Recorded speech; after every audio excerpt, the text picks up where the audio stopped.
अस्सलाम वालेकुम। कैलकुलस का जो पिछला लेक्चर था उसमें हमने चैप्टर नंबर 1 के कुछ इंपॉर्टेंट थ्योरम प्रूव किए थे। आज के लेक्चर में उन थ्योरम से मिलते जुलते कुछ इंपॉर्टेंट क्वेश्चन सॉल्व करेंगे और देखते हैं कि वो थ्योरम इन क्वेश्चंस के अंदर कैसे इस्तेमाल किए जाते हैं।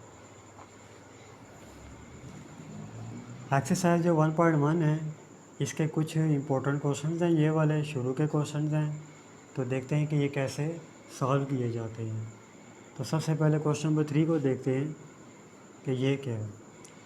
इसमें हमें ये बताया गया कि जो ए का माड है और माइनस बी का माड, इसका जो होल माड है वो लेस देन और इक्वल टू होना चाहिए इसके।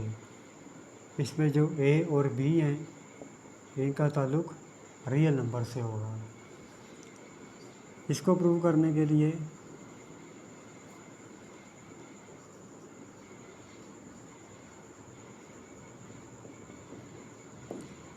हम ए को यूँ भी लिख सकते हैं,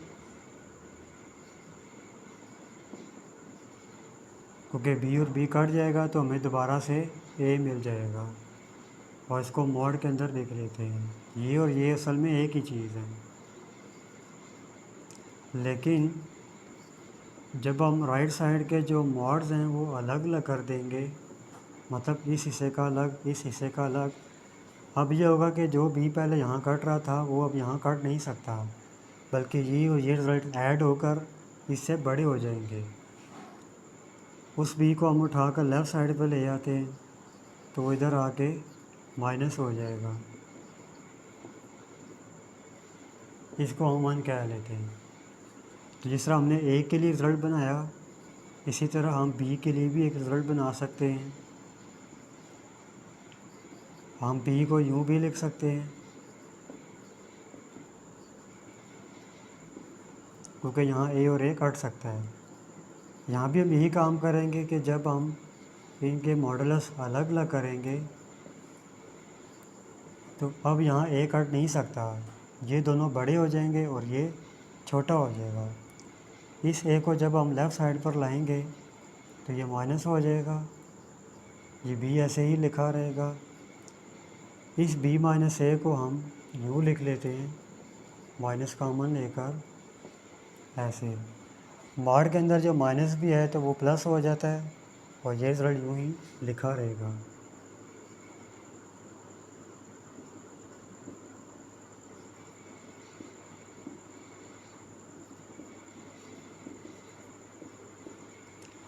इसको प्लस करने के लिए हम मल्टीप्लाई कर लेते हैं इसको -1 के साथ।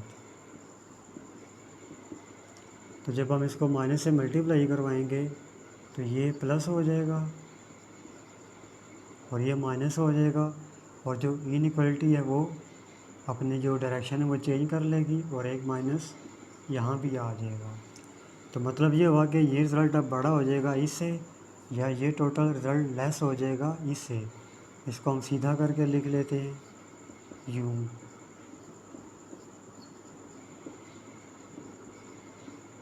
ये हमारे पास एक और रिज़ल्ट बन गया। अब हम यूँ करेंगे कि ये जो इनइक्वालिटी नंबर 1 है और इनइक्वालिटी नंबर 2 इसको हम कंबाइन कर लेते हैं।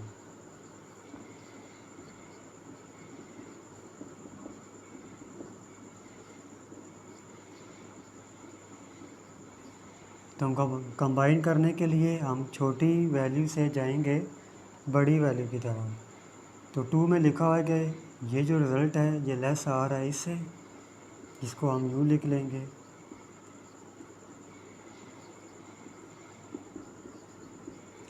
और 1 में जाएँ तो ये जो रिज़ल्ट है ये मज़ीद लेस आ रहा है इससे, तो इसके आगे ये आ जाएगा a माइनस बी। तो हमने थ्योरम किया था 1.1 का, ये थ्योरम नंबर 1.5 उसका फोर्थ पार्ट था, जिसमें हमने ये एक रिज़ल्ट यूज़ किया था। ये मैं यहाँ रिमाइंडर में लिख देता हूँ कि अगर माइनस ए लेस देन और इक्वल टू एक्स हो और यहाँ प्लस ए हो तो इस को हम यूँ करके लिखते थे, मतलब ये वाला रिज़ल्ट मॉड में आ जाता था, ये माइनस और ये प्लस इस तरफ। इसी तरह हम इसको समझ लेते हैं कि ये माइनस ए है, और ये जो दरमियान वाला हिस्सा आ रहा है हम उसको एक्स समझ लेंगे, और ये जो हिस्सा आ रहा है इसको ये। इस हिसाब से जब हम पहले मिड वाला लिखेंगे, mod of a minus mod of b, इसका होल मॉड आ जाएगा, और ये लेस और इक्वल हो जाएगा इससे। तो इस तरह हमने ये जो प्रूव करना था वो मॉडुलस का थ्योरम लगा कर हमने ये वाला प्रूव कर लिया।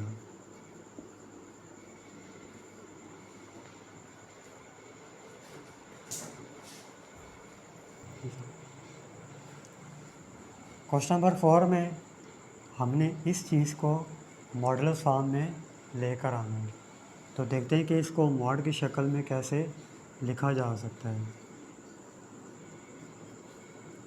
तो मैं ये नंबर यहाँ दोबारा लिख रहा हूँ, और इसको हम नाम दे देते हैं 1 का। इसी तरह यहाँ मैं एक रिज़ल्ट लिखूँगा, ये रिज़ल्ट हम अगले सवाल में प्रूव भी करेंगे।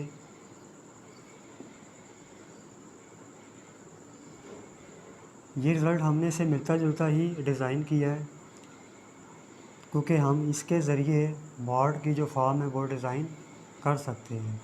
ये 1 और 2 आपस में कंपेयरिंग करवा लेते हैं हम, यहाँ भी x है यहाँ भी x, तो ये वाला इसके इक्वल हो जाएगा, ये वाला इसके इक्वल। तो इन दोनों की हम आपस में कंपेयरिंग करवा लेते हैं। तो जो a माइनस डेल है वो 3 के इक्वल आ जाएगा, और जो a प्लस डेल है वो 7 के इक्वल।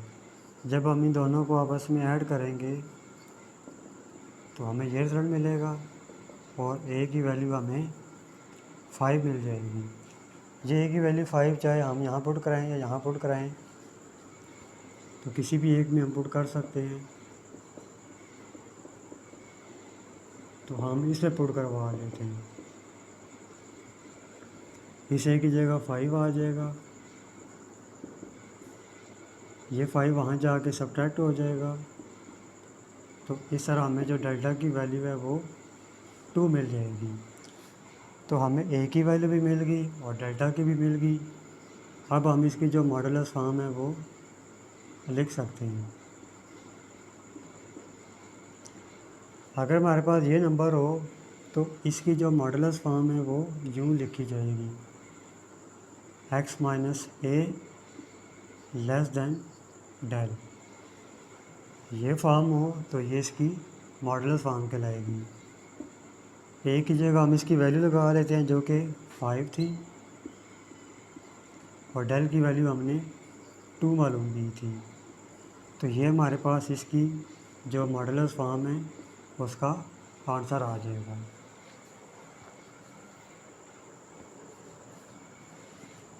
पांचवें प्रूफ में हमें डेल्टा एक पॉजिटिव नंबर दिया गया है 0 से बड़ा, और ए का जो ताल्लुक़ है वो रियल नंबर से है। तो हमने इस चीज़ से ये रिज़ल्ट बनाना है, फिर इस चीज़ से वापस ये भी बनाना है, क्योंकि सवाल में आ रहा है इफ़ एंड ओनली इफ़। तो जब इफ़ एंड ओनली इफ़ आएगा तो फिर हमें इससे ये बनाना पड़ेगा और इससे ये बनाना पड़ेगा। हम पहले इसको लेके चलते हैं।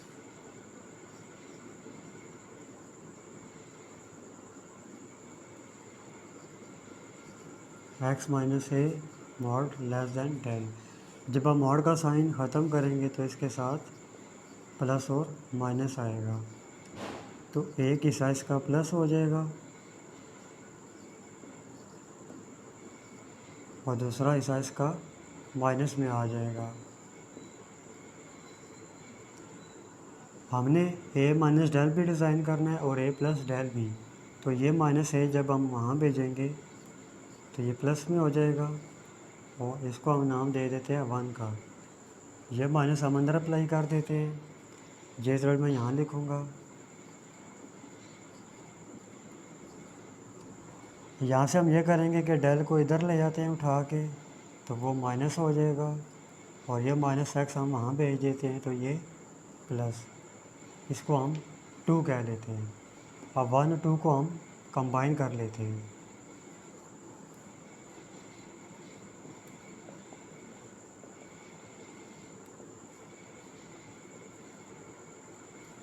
तो जब हम 1 और 2 को कंबाइन करेंगे तो पहले छोटे वाले लिखते हैं ए माइनस डेल, ये रिज़ल्ट हम यहाँ लिख लेते हैं। और ये लेस आ रहा है एक्स से, a minus del less than x. जब हम 1 पर जाएंगे तो एक्स आगे मज़ीद लेस आ रहा है ए प्लस डेल से, तो वो हम यहाँ लिख लेंगे। तो ये पहला ऐसा था जो हमने प्रूव कर लिया, मतलब हमने इस चीज़ से ये बना लिया। अब हम कन्वर्स लेके चलते हैं। तो कन्वर्स में हम इस चीज़ से ये वाला रिज़ल्ट डिज़ाइन करेंगे। तो पहले हम ये लिखेंगे a minus del less than x. इसके लिए सिंपली हमें एक्स में से सब्ट्रैक्ट करना होगा ए को, तो हम यहाँ लिख लेते हैं subtracting A from all sides. तो हम तीनों तरफ से ए को सब्ट्रैक्ट कर लेते हैं।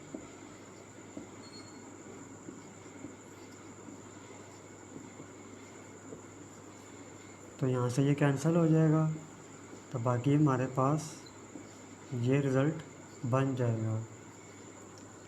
तो थ्योरम हमने पढ़ा था, ये माइनस और ये जो प्लस है ये हम दरम्यान वाले को मॉड में लिख देंगे और ये दोनों नंबर यहाँ आ जाएंगे।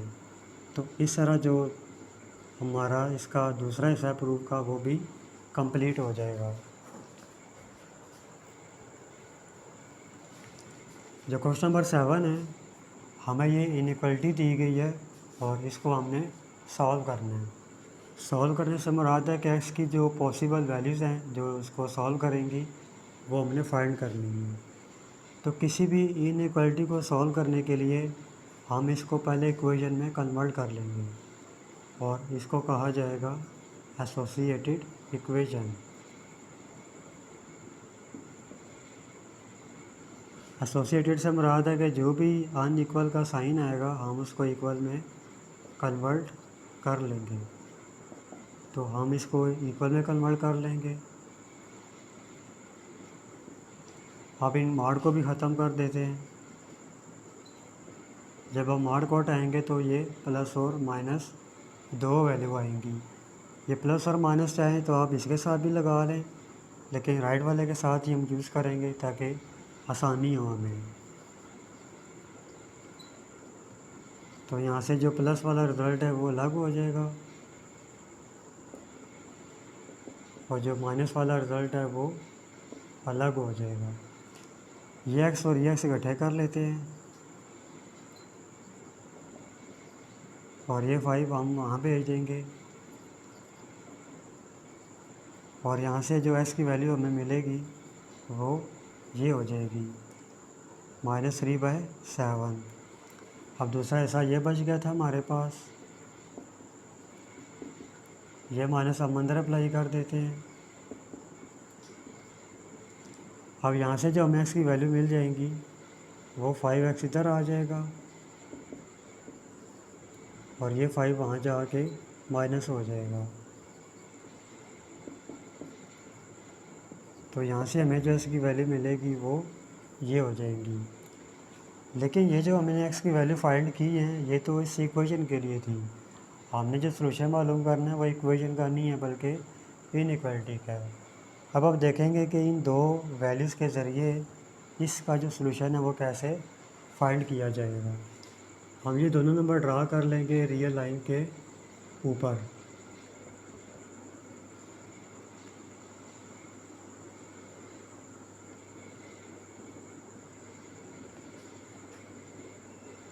ये जो रियल लाइन है ये -इन्फिनिटी से लेके +इन्फिनिटी तक होगी। जो माइनस वाला नंबर है वो हम इस तरफ ड्रा करेंगे और जो प्लस वाला नंबर है वो इस तरफ ड्रा करेंगे। इसके कुछ हिस्से बनाएंगे, हम रीजन्स बनाएंगे। यहाँ से लेके यहाँ तक रीजन ए होगा, यहाँ से यहाँ तक रीजन बी और इससे आगे जो रीजन बनेगा वो सी। अब इन रीजन को हम चेक भी करेंगे कौन सा ठीक है और कौन सा ठीक नहीं है। ये जो असल इनक्वालिटी है वो लिख लेते हैं यहाँ पर हम।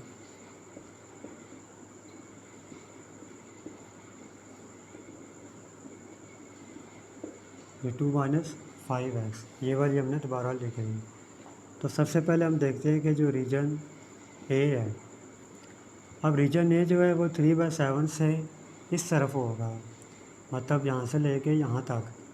तो 3/7 अगर हम कैलकुलेटर से देखें माइनस 0 पॉइंट समथिंग आएगा, तो हम अपनी आसानी के लिए -1 यहाँ पुट कर लेते हैं। जब यहाँ माइनस लगाएंगे तो ये हमें 3 आंसर मिलेगा मॉड में, और ये हमें 7 मिलेगा क्योंकि ये प्लस हो जाएगा, और ये जो रिज़ल्ट है ये फॉल्स हो जाएगा क्योंकि 3 बड़ा नहीं हो सकता 7 से। फिर हम रीजन बी चेक कर लेते हैं। जो रीजन बी है वो इसके और इसके बीच में है। ये -0 पॉइंट समथिंग है, ये 2 पॉइंट समथिंग है, तो 2 से पीछे 1 भी आएगा, तो हम यहाँ 1 पुट करवा लेते हैं। 1 लगाएंगे तो ये 7 आ जाएगा, और यहाँ 1 लगाएंगे तो -3 आएगा। तो ज़ाहिर है 7 बड़ा होगा -3 से, तो ये क्या हो जाएगा, ट्रू हो जाएगा। इसी तरह जो रीजन सी है, रीजन सी इससे आगे की तरफ है, मतलब 2 से बड़ा है, तो हम एस की वैल्यू 3 ले लेते हैं, जो कि हम यहाँ पुट कराएंगे। 2 3 × 6, 6 और 5 ऐड किए जाएँ तो 11 आ जाएगा, और 5 3 × 15, 2 -15 -13 आ जाएगा। तो मॉड के अंदर माइनस ख़त्म हो जाएगा, ये 13 आएगा, और ये हमें फॉल्स मिलेगा। इसका मतलब है हमें एक ही रीजन ट्रू मिला, और वो रीजन बी था। हमारा सॉल्यूशन सेट रीजन बी में होगा। अब इसको लिखा कैसे जाएगा, ये जो रीजन बी है ये यहाँ से शुरू होगा और यहाँ तक आएगा, मतलब यहाँ से लेके यहाँ तक। इसको हम यूँ लिखेंगे -3/7 और 7/3। अब हमने देखनी है कि हमने क्लोज ब्रैकेट लगानी है या ओपन ब्रैकेट। तो यहाँ इक्वल का साइन मौजूद नहीं है, तो जिससे हमें ये इशारा मिलेगा कि ये दोनों नंबर शामिल नहीं हैं, इनके बीच वाले नंबर सॉल्यूशन में शामिल हैं। तो इसके लिए हम जो ब्रैकेट यूज़ करेंगे वो ओपन ब्रैकेट यूज़ होगी। तो इस तरह इस इनक्वालिटी का जो सॉल्यूशन सेट है वो इसके बीच में कहीं होगा।